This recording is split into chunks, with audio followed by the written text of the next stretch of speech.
The courtroom hummed with its usual Tuesday morning rhythm inside Providence Municipal Court. Just another ordinary day on the docket until Judge Frank Caprio called the next case and the atmosphere shifted instantly.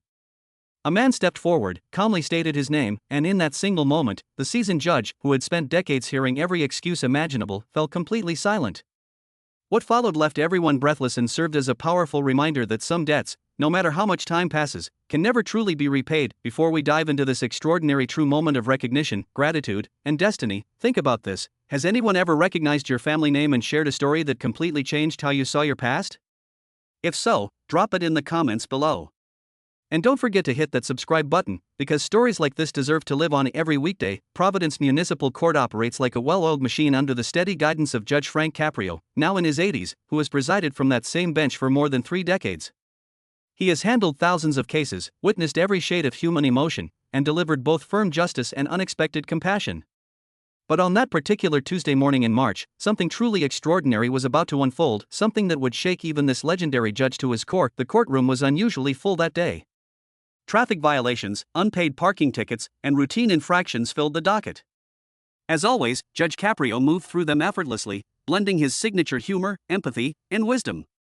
An elderly woman struggling to pay her fine walked away forgiven. A young man was granted a heartfelt second chance. And then came case number 47, an unremarkable speeding charge. 15 miles over the limit on Route 95. Nothing special. The defendant, a man in his early 50s, wearing a neatly pressed shirt and dark slacks, approached the podium with the calm confidence of someone who had survived far greater challenges than this. State your name for the record, Judge Caprio said, his eyes still focused on the paperwork before him. Marcus Ross Taylor, Your Honor. The judge's pen froze mid-stroke. Slowly, he lifted his head, his expression shifting from neutral concentration to something far deeper and more emotional. The name hung in the air like a ghost from another lifetime. The courtroom fell completely silent. Even the low hum of the air conditioner seemed to fade away. Those closest to the judge, including Maria, his assistant of 15 years, immediately sensed that something was wrong. Taylor, Judge Caprio repeated quietly, almost to himself, as if testing the sound. Marcus Taylor. Marcus looked puzzled but remained respectful. Yes, Your Honor. That's correct. Judge Caprio set his pen down fully now. His hands trembled slightly, the weight of memory visible in his posture. Son, he said gently, forgive an old man for asking, but what was your father's name? Marcus straightened, unsure where this was heading. Ross Taylor, Your Honor. He passed away 12 years ago. The change in Judge Caprio's face was immediate. Color drained from it, and for the first time in years, the man who commanded courtrooms with ease looked genuinely shaken. The stenographer stopped typing.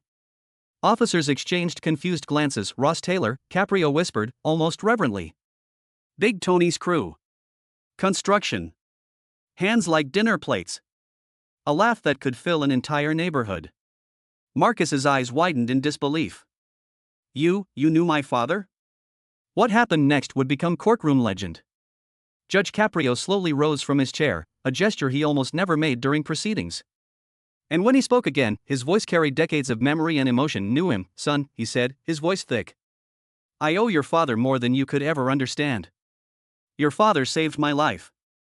The words struck the room like a thunderclap. The entire courtroom froze in absolute silence. Not a paper rustled. Not a whisper could be heard. Everyone felt it. They were witnessing something rare, something deeply human and unforgettable. Judge Frank Caprio stepped down from the bench and moved toward the defendant's podium, another extraordinary break from courtroom protocol. Formality no longer mattered. What was unfolding went far beyond procedure. It was 1987, he began, his voice steadier but still heavy with emotion. I was a young lawyer back then, long before I ever wore this robe. I was handling a case involving a construction worker injured when scaffolding collapsed at a downtown job site. Marcus listened intently, completely forgetting about his minor speeding ticket, just as everyone else in the room did. Your father, the judge continued softly, was the foreman on that site. Big Tony, that's what everyone called him. He was meant to testify for my client, but I remembered he was uneasy. Most of those old-school Italian construction men from Federal Hill didn't exactly trust attorneys, let alone courtrooms. But your father, Tony, was different. He had character. Judge Caprio paused, his eyes drifting, pulled back into the past. The night before the trial, I stayed late at my office. It was nearly 10 p.m. I remember walking toward my car in that poorly lit parking lot behind the old courthouse on Doran Street. You remember how dark that area used to be after 9 o'clock, right? Anyway, that's when it happened. 3 men stepped out of the shadows. I could smell the alcohol on their breath before they even opened their mouths. Their faces were hard with anger, and I knew right away they weren't there to talk. They knew I was the lawyer pushing that construction case to trial. They wanted to be sure it never made it to court. They told me to drop it, but I refused. His voice lowered, growing heavier, more intense. They weren't asking, son. They were threatening. When I stood my ground, one of them took a swing at me. I went down hard. Then came another blow, and I saw the metal pipe. The courtroom was so quiet that even the hum of the old heating system sounded deafening. Lying there, I honestly believed that was the end.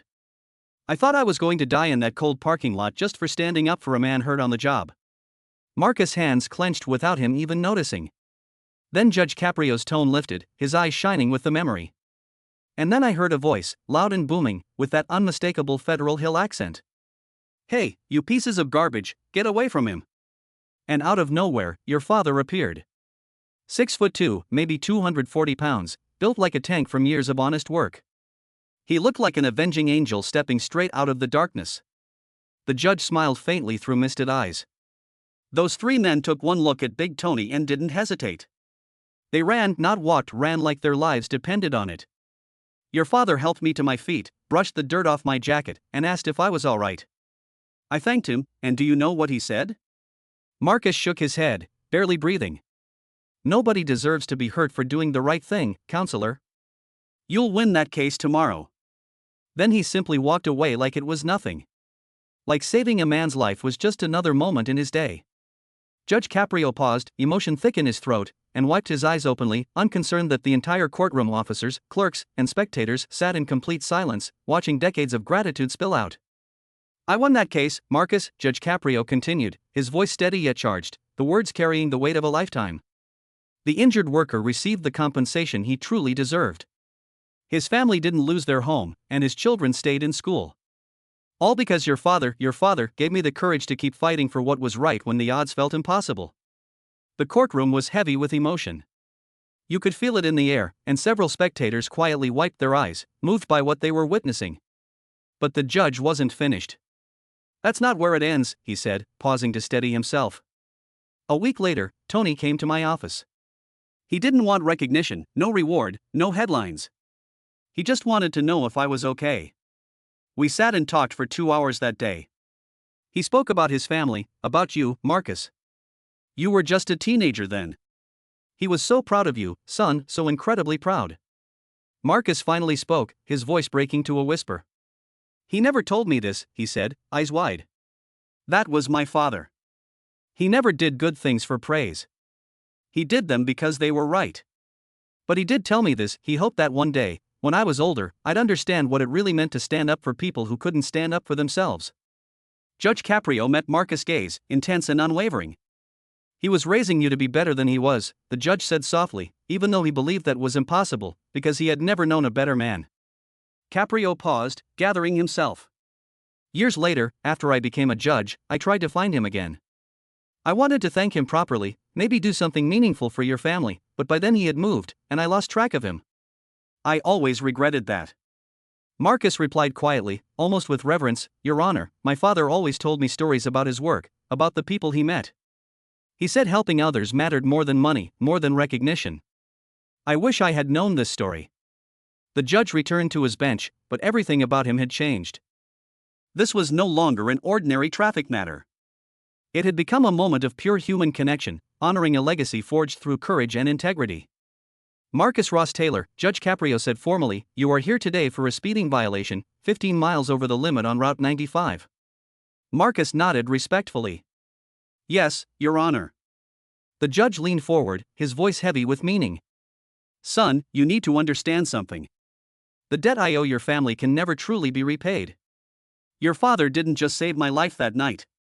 He saved my career, my chance to serve justice in this courtroom for more than 3 decades. Every case I've heard, every person I've helped, every act of fairness I've been able to offer exists because of Big Tony Taylor's courage." He lifted his gavel, but did not strike it right away.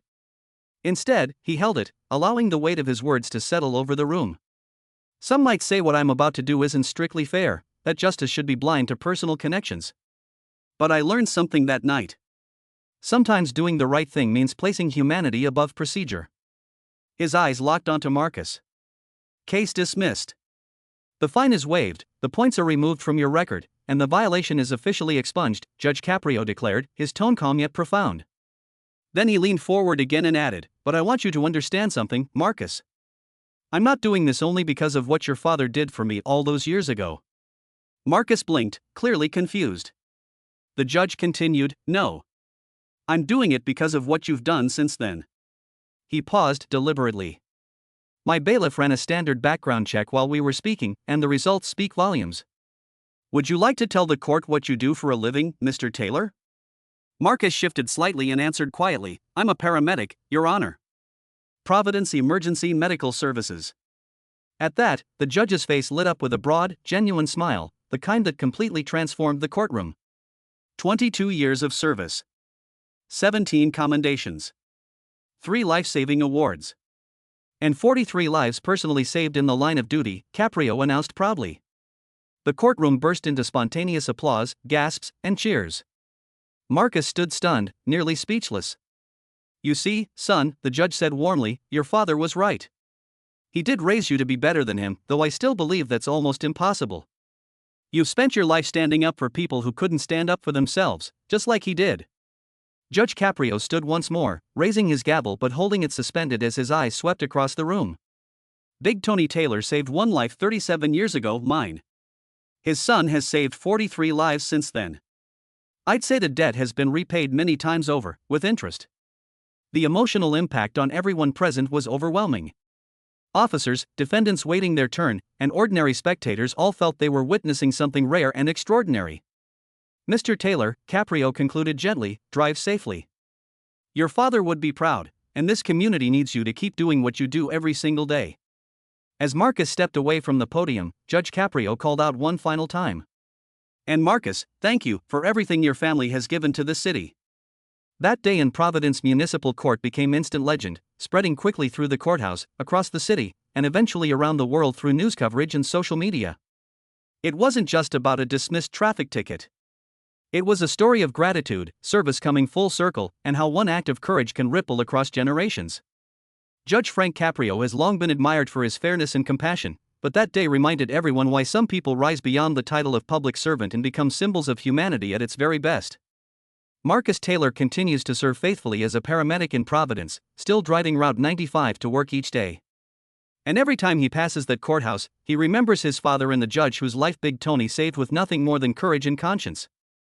Judge Caprio keeps a small framed photograph on his desk, a construction site image from 1987 that Marcus later brought him, showing Ross Big Tony Taylor standing with his crew, smiling that unforgettable, room-filling smile. Some debts can't be measured in money. They are human. And sometimes justice isn't just about the law. It's about love, legacy, and the courage to do what's right when no one is watching. If this story moved you, share it. Let others know that heroism doesn't always wear a uniform or carry a badge. Sometimes it simply appears in a dark parking lot at 10 o'clock at night and refuses to let evil win. What would you do if you met someone whose family had forever changed your life? Tell us in the comments, and don't forget to subscribe for more stories that remind us why humanity is always worth believing in.